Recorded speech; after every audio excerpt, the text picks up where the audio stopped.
Autopilot. Have you ever forgotten your phone? When did you realize you'd forgotten it? I'm guessing you didn't just smack your forehead and exclaim, "Damn, apropos of nothing."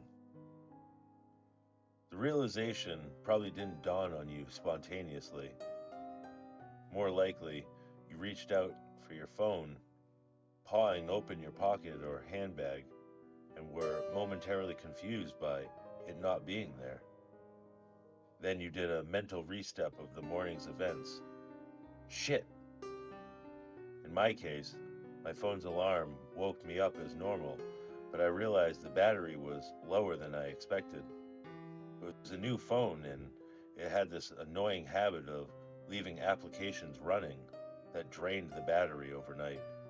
So I put it on to charge while I showered instead of it into my bag like normal.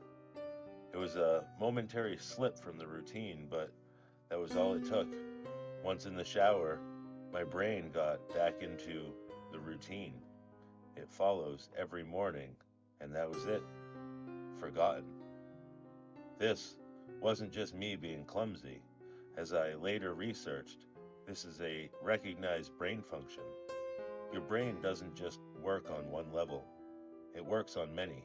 Like when you're walking somewhere, you think about your destination and avoiding hazards, but you don't need to think about keeping your legs moving properly.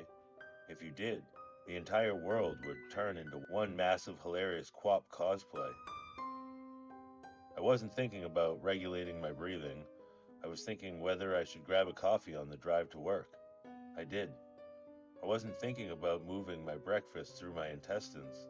I was wondering whether I'd finish on time to pick up my daughter, Emily, from nursery after work or get stuck with another late fee. This is the thing.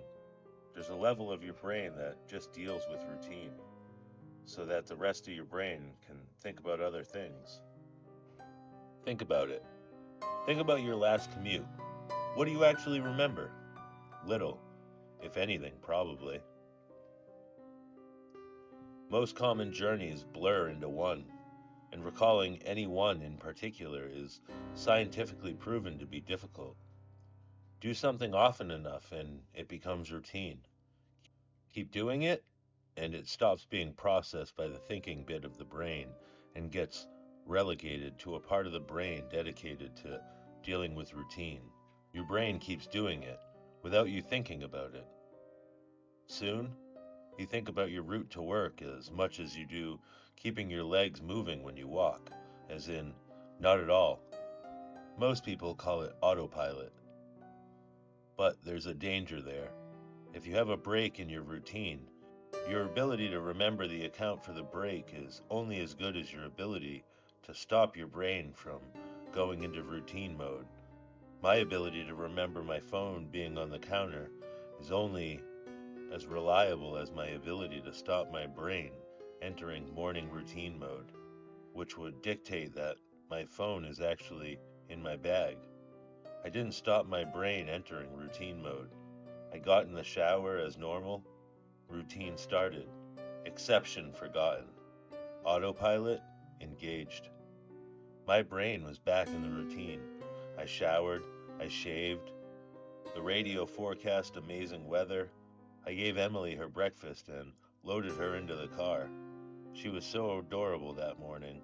She complained about the bad sun in the morning blinding her, saying it stopped her having a little sleep on the way to nursery, and left.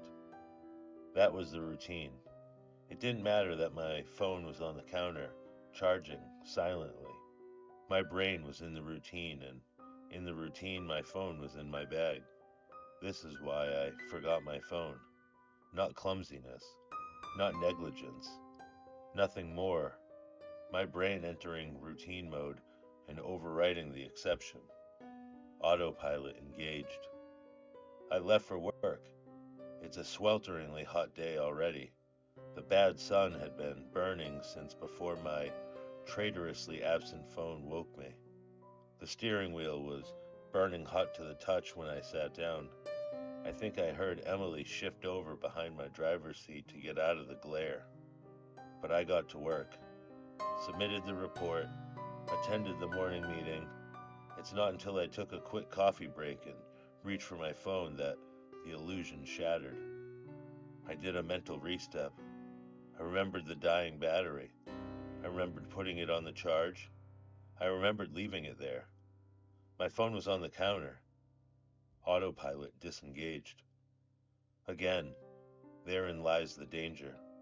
Until you have that moment, the moment you reach for your phone and shatter the illusion, that part of the brain is still in routine mode. It has no reason to question the facts of the routine. That's why it's a routine. Attrition of repetition. It's not as if anyone could say, "Why didn't you remember your phone? Didn't it occur to you? How could you forget? You must be negligent." This is to miss the point.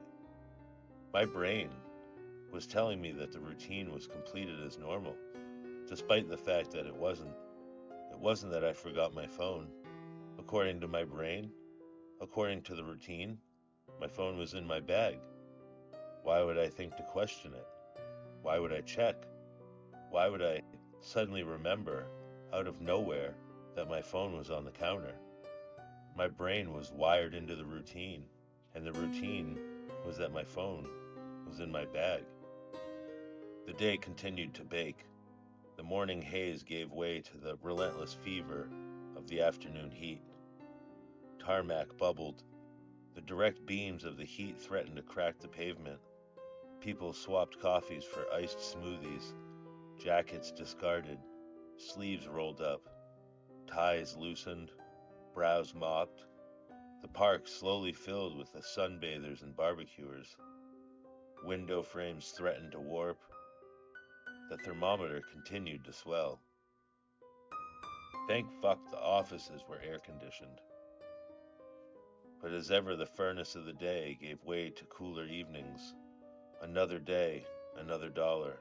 Still cursing myself for forgetting my phone, I drove home. The day's heat had baked the inside of the car, releasing a horrible smell from somewhere. I arrived on the driveway, the stones crunching comfortably under my tires. My wife greeted me at the door. "Where's Emily?" Fuck. As if the phone wasn't bad enough. After everything, I left Emily at the fucking nursery after all. I immediately sped back toward the nursery. I got to the door and started practicing my excuses, wondering vainly if I could charm my way out of a late fee. I saw a piece of paper stuck to the door. "Due to vandalism overnight, please use side door today only." Overnight? What? The door was fine I froze. My knees shook. Vandals. A change in the routine. My phone was on the counter. I hadn't been here in the morning. My phone was on the counter. I'd driven past because I was drinking my coffee. I'd not dropped off Emily. My phone was on the counter. She'd moved her seat. I hadn't seen her in the mirror. My phone was on the counter.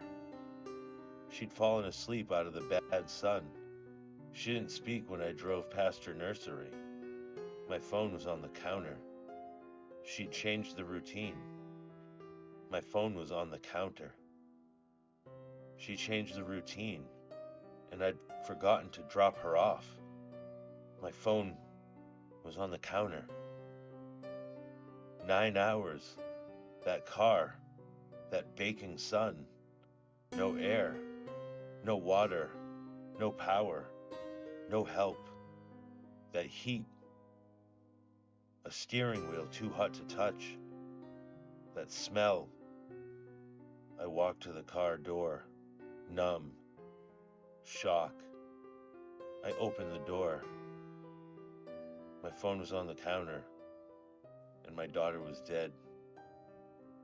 Autopilot disengaged.